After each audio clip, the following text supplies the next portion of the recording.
عقل کے اندھوں کے لیے یہ ایک دلیل ہی میں دے رہا ہوں۔ شاہ صاحب آپ کو سبق سنا رہا ہوں، آپ نے بابا صاحب کو سبق سنایا، میں آپ کو سنا رہا ہوں۔ جس خوبصورتی سے آپ نے بیان کیا، خدا کی قسم میں نے کسی کو بیان کرتے نہیں۔ اور یقین مانے لوگ انڈٹھا سودا کرتے ہیں، لوگ انڈٹھا سودا کرتے ہیں، میں نے دیکھ کر کیا۔ اور اس بات کے میرے بابا جی کا بارے شام کا سفر کیا، ایران کا سفر کیا، کربلا کا سفر کیا،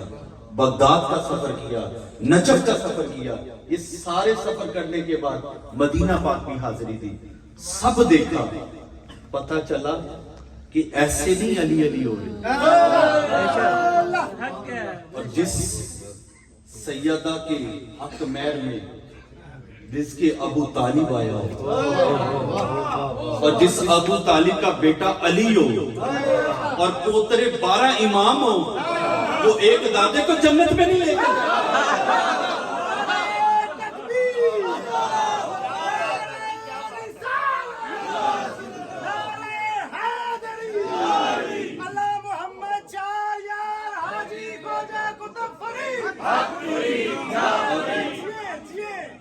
آج کی یہ دلیل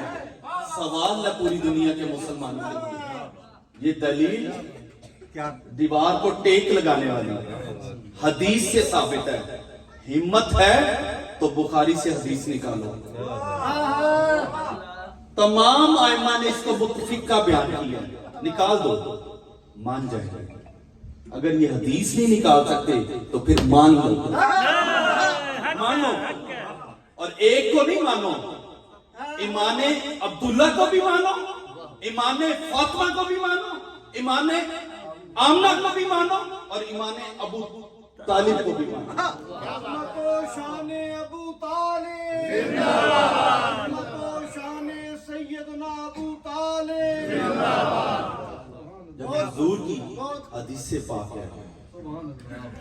کہ میرے نسب میں حضرت آدم علیہ السلام کوئی مشرک نہیں پیدا، تو بات تو ختم ہو گئی۔ صرف فرق کیا ہے، وہ جو 18 بدر میں مارے تھے ان کے بدلے آج تک لیے جا رہے ہیں، اور کہیں نہ کہیں سے بدلے نکالے جا رہے ہیں۔ یا تو ہمیں تو وسیلہ ہی ابو طالب نے سکھایا، ہم وسیلے کے قائل حضرت ابو طالب کے عقیدے سے ہوئے کہ مدینے میں کیس سالی تھی اور سب منان حزا اور دیگر بتوں سے مانگ رہے تھے، سب اکٹھے ہو کر بارگاہ حضرت ابو طالب میں اور کہا کہ اب تو دعا مانگ، تیرے پاس کوئی وسیلہ ہے تو مانگ۔ آپ نے فرمایا میرے پاس بھی ایک وسیلہ ہے۔ آپ نے اٹھایا اور کعبے کے آگے ایسے کھڑا کر دیا، رستی یا باری تعالیٰ اس کے صدقے بارش ہوئی۔ پھر 3 دن تک تاریخ نے دیکھا بارش برستے نہیں رہی، باران رحمت برستے نہیں رہی، اور 3 دن کے بعد پھر اٹھایا، خالی اٹھا کر بارش نہیں مانگی، بند کرنے کے لیے بھی وسیلہ ہے۔ اور میں پھر آپ کو ایک اور عرض کرنا چاہوں کہ یہ ہمیں خانقاہوں کو کہتے ہیں کہ شرک کرتے ہیں، بدعت کرتے ہیں۔ آپ کسی بھی دنیا کے مسلمان کو کھڑا کر دیں اور اس سے پوچھیں کہ کس کی عبادت کرتا ہے، اگر اس نے یہ پڑھا ہے لا الہ الا اللہ محمد رسول اللہ، وہ اللہ کا نام لے گا، کبھی کسی بت کا نام ہی لے گا۔ وہ ظاہری حالت میں حضرت شاہ صاحب قبلہ مندر دیکھنے چلا جائے، چرچ دیکھنے چلا جائے، گردوارہ دیکھنا چلے جائے، کہیں بھی گھومنے چلا جائے، صرف انجوائمنٹ کے لیے، لیکن وہ عبادت اللہ کی کرے۔ اور یہ عقیدہ آج سے نہیں، 1400 سال پہلے سے حضور نے جب ڈیلیور کیا تو سب نے عبادت اللہ کی کی۔ تو یہاں سے یہ پتا چلا کہ وہ جو حدیث پاک ہے کہ میری امت میں شرک نہیں ہوگا. وہ شرک یہی ہے نا کہ اللہ کے علاوہ کسی کی عبادت کرنا. ظاہری وسیلہ یا دنیا کے وسیلے یا دنیاوی معاملات میں وسیلہ پیش کرنا، یہ آپ کی ضروریات زندگی میں سے ہے. اس کا تعلق ادھر سے نہیں ہے کہ شرک کی طرف جائیں. لیکن مسئلہ یہ ہے کہ پھکی تو بکتی شرک کے نام پہ. اگر پھکی نہیں بیچیں گے تو مال کہاں سے آئے گا؟ اور پھر آج کیونکہ سال ثواب کی محفل ہے اور طبیعت بھی علیل ہے، بیان تو ہو گیا، بس ایک ہی نقطہ، ایک ہی عرض بات کرتا چلوں کہ امام باقر سے کسی نے سوال کیا کہ حضرت بتائیں کہ ہمیں پتہ چلا ہے کہ سیدنا صدیق اکبر کے بارے میں آپ کا کیا فرمان ہے. آپ نے 3 دفعہ کھڑے ہو کر فرمایا کہ اللہ کی قسم وہ صدیق ہے، صدیق ہے، صدیق ہے. سبحان اللہ، ماشاء اللہ. اس نے عرض کی حضور اگر کوئی صدیق نہ مانے تو آپ نے فرمایا کہ اللہ کی قسم جو ابو بکر کو صدیق نہیں مانتا قیامت کے دن اللہ اس کو رسوا فرما دے. ہمارا ایمان سیدنا صدیق اکبر کے ساتھ بھی ہے، سیدنا حضرت عمر فاروق کے ساتھ بھی ہے، سیدنا حضرت عثمان بن عفان کے ساتھ بھی ہے. میں نے اپنی آنکھوں سے کسی کی بات نہیں کرتا. میرے موبائل اگر کوئی لینا چاہے تو میرے پاس ویڈیو محفوظ پڑی ہے. کربلا میں آپ نے کتنے شہزادوں کو شہید ہوتے سنا؟ امام علی علیہ السلام کے 8 شہزادے شہید ہوئے، لیکن نام آپ نے ایک کا سنا ہے. کبھی ان سے پوچھئے گا کہ یہ جو کہتے ہیں کہ علی پاک نے اس کے ساتھ زیادتی ہوئی اور علی پاک کی زوجہ کو شہید کیا گیا اور بتان بازی کرتے ہیں، ان سے پوچھئے گا کربلا میں امام علی مقام امام حسین پاک کے ساتھ جو شانہ بشانہ ساتھ لڑے اور جام شہادت نوش کی، ان شہزادوں کے نام بتائیں جو علی پاک کے شہزادے ہیں، کسی اور کے نہیں، علی پاک کے شہزادے ہیں. 3 کے نام میں بتا دیتا ہوں، 3 کے نام میں بتا دیتا ہوں. پہلا مقام ابراہیم پہ، ولادت گاہ ابراہیم پہ جسم کو دفنایا گیا، ان کا نام تھا ابو بکر بن امام علی علیہ السلام. سر مبارک بابل صغیر قبرستان میں دفن ہے جو کربلا کے شہیدوں میں سے. دوسرے صاحبزادے عمر بن امام علی علیہ السلام، جسم کربلا میں دفن ہے. سر مبارک شام کے قبرستان، دمشق کے قبرستان بابل صغیر میں دفن ہے. تیسرے شہزادے عثمان بن امام علی علیہ السلام، جسم مبارک کربلا میں دفن ہے. سر مبارک شام کے قبرستان دمشق میں مسجد امام زین العابدین کے ساتھ دفن ہے. 16 سر مبارک جس میں امام علی اصغر، امام علی اکبر اور حضرت امام محمد بن امام علی علیہ السلام، یہ بھی آپ کے شہزادے ہیں. میرے پر پوری تفصیل ہے، انشاءاللہ وہ کسی دن اس پہ تیاری کر کر ہم اپنے آستانے کے پلیٹ فارم سے عرض کریں گے. پورے نام 16 نام. تو مجھے بلکہ وہاں روکا گیا کہ یہ ویڈیو نہ بنائے. میں کہا پتہ تو یہاں چلے گا کہ محبت والا کون ہے اور بغض والا کون ہے. کہ اگر ایسا معاملہ ہو، دنیا میں ایسا معاملہ ہو، تو کیا اس شخص کے نام پہ بیٹے کا نام رکھا جاتا ہے؟ نہیں رکھا جاتا. اور پھر 6 ماہ کا وقت حضور کا پردہ فرمانا، بی بی پاک کا غم میں رہنا اور اسی غم میں دنیا سے جانا، یہ ہمارے عقائد کے مطابق درست ہے. نہ باپ کا کوئی مطالبہ ہے. جس نے جنت دیکھ لی ہو، جنت دیکھ لی ہو. مجھے یہ پوچھ رہے تھے کہ ولی کا کیا مقام ہے. میں کہ ہم تو یہاں تک نہیں پہنچے کہ حضرت سلیمان علیہ السلام کی بارگاہ میں ایک ولی بیٹھا تھا جسے دنیا جانتی نہیں تھی. آنکھ چمکنے سے پہلے تخت بلقیس لایا، نام قرآن نے آصف بن بلقیہ فرمایا. اس کی عظمت اور شان کو نہیں پہنچ سکے کہ وہ تخت بلقیس کیسے لے کر آیا تو ہم امام الاولیاء کی شان کو کیسے جانے کیسے جانے نہیں جانتے میرے بھائیوں اس بات پہ آج مجھے کہنے دے میرے بابا جی نے خوب فرمایا ویک فریدا مٹی کھلی مٹی اتے مٹی ڈلی مٹی اسے مٹی ہوے انت مٹی مٹی ہوے نہ کر بندیا میری میری نہ تیری نہ میری چار دنوں دا میلہ دنیا بعد وچ بنی مٹی نہ کرتے ہیرا پھیری یہ انہی لوگوں کے لیے یہ جو ہیرا پھیری کر رہے ہیں کہ وہ ایمان والا ہے وہ تمہارے پاس کیا ڈگری ہے اپنے ایمان کی حفاظت کر دوسرے کے ایمانوں کو چھوڑ نہ کرے تھے ہیرا پھیری مٹی نام نہ دھوکا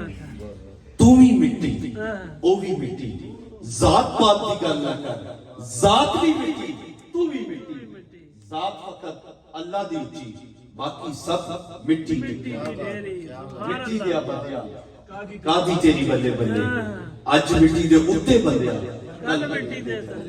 اے دین بھی مٹی اے رات بھی مٹی تیری اچھی ذات بھی مٹی مٹی مٹ جائے گا پھر تیری اوقات بھی مٹی فرق بس اتنا ہے کہ زندہ ہیں تو 4 فٹ اوپر چل رہے ہیں دنیا سے چلے گئے ہیں تو 4 فٹ نیچے چلے گئے تو ہم اپنے ایمان کی حفاظت کریں کون جنتی ہے کون جنتی نہیں ہے وہ سائن جانے اور سائنوں کا کام ہو جانے کسی نے مجھ سے کہا نا کہ یزید کو بڑیاں گالی نکالتے ہیں اس کے ساتھ بڑی باتیں کرتے ہیں تو اگر امام علی مقام نے حضرت معاف کر دیا تو پھر تم لوگوں کا کیا بنے گا میں کہ ایڈے ٹولے نو معاف کر دیتا کہ وہ جنتی ہو گیا ہے تو سانو بھی معاف کر دے سنا سی بھی جنتی ہو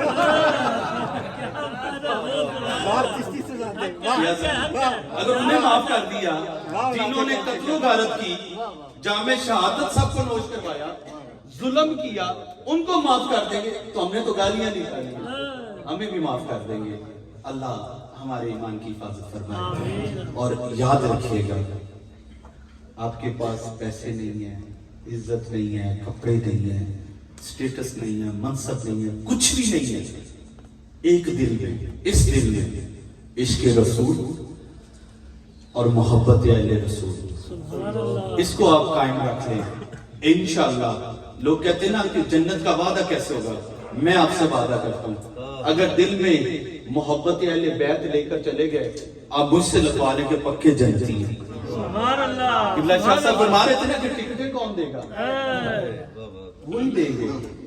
جن پہ وہ موڑ لگائیں گے اللہ انہیں بھیجے گا اللہ ہمارے ایمان کی حفاظت فرمائے اور جس بزرگ کے لیے صاحبزادہ صاحب نے اپنے والد کے لیے یہ محفل سے جائی اللہ رب العزت کی ذات اہل بیت کے صدقے سے ان کے ذکر سے ان کی محبت سے اللہ ہمارے گناہوں کو معاف فرمائے اور انہیں جنت فردوس میں اللہ مقام عطا فرمائے ربنا آتنا فی الدنیا حسنۃ وفی الآخرۃ حسنۃ وقنا عذاب النار وقنا عذاب القبر وقنا عذاب الحشر وقنا عذاب المرض وقنا عذاب المیزان یا عزیز و یا غفار یا رب العالمین یا ارحم الراحمین یا مالک کل یا رازق کل یا خالق کل اللہ ہم سب کی حاضریوں کو قبول فرما ہم سب کا پڑھنا اور ان سب کا سننا قبول فرما اللہ بابا اقبال صاحب کو جنت فردوس میں اللہ مقام عطا فرما اہل بیت کی محبت کے صدقے سے اللہ اہل بیت کا ساتھ نصیب فرما حضور کی شفاعت نصیب فرما زندگی کی نیکیوں کو قبول فرما تمام جانے انجانے کی خطاؤں کو معاف فرما اللہ ان کے اہل خانہ کو صبر عطا فرما ان کے بیٹوں کو بیٹیوں کو اللہ یہ غم کی برداشت کرنے کی توفیق عطا فرما جتنے بھی حاضرین محفل اس پاک محفل میں بیٹھے ہیں مولا حضور سید آقا نبی پاک کا صدقہ اور ان کے خانوادے کا صدقہ ان کی آل پاک کا صدقہ اللہ سب کی خالی چوریوں کو بھر دے اور بالخصوص صاحبزادہ حامد فروخ صاحب کو اللہ عمر درازی عطا فرمائے اور آپ کے والد علی ہیں جنہوں نے ایسے شہزادے کو پیدا کیا اور پرورش کی اللہ انہیں صحت تندرستی عطا فرمائے جن کے والدین بیمار ہیں مولا سب کو صحت عطا فرمائے آپ سب مل کر میرے لیے میرے والد صاحب قبلہ دیوان مودود مسعود چشتی سجادہ نشین دربار عالیہ حضرت بابا فرید الدین مسعود بن شکر ان کے لیے دعا فرمائیں کہ اللہ انہیں بھی عمر کے ذریعے عطا فرمائے، اللہ انہیں صحت عطا فرمائے، ان کی پریشانیوں کو دور عطا فرمائے، ان کی دینی دنیاوی معاملات میں آسانی عطا فرمائے۔ جس طرح وہ 40 سال سے حضور بابا صاحب کی خدمت کر رہے ہیں اپنے والد کے بعد، اللہ انہیں مزید بھی خدمت کی توفیق عطا فرمائے، اور یہ آستان فرید کا نظام ہمیشہ مریدوں کے لیے اسی طرح جاری اور ساری رہے۔ اللہ اس پاک محفل کے صدقے ہم سب کو، لوگ مدینے کی دعا کرتے ہیں لیکن میں جو دعا کرنے لگا ہوں، اللہ ہم سب کو سیدہ زینب سلام اللہ علیہ کی زیارت نصیب فرمائے،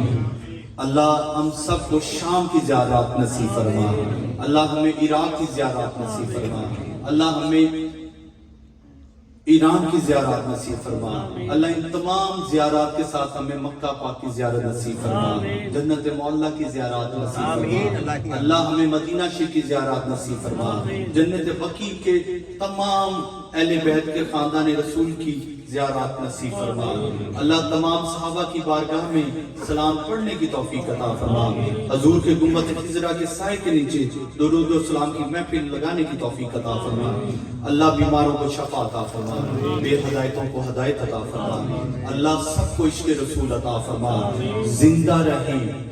عشق مصطفیٰ میں، دنیا سے جائیں تو عشق مصطفیٰ میں، روز حشر اٹھائے جائیں تو عشق مصطفیٰ میں، اللہ ہم سب کا خاتمہ ایمان عطا فرما، الحمدللہ رب العالمین الرحمن الرحیم مالک یوم الدین، ایاک نعبد و ایاک نستعین، اهدنا الصراط المستقیم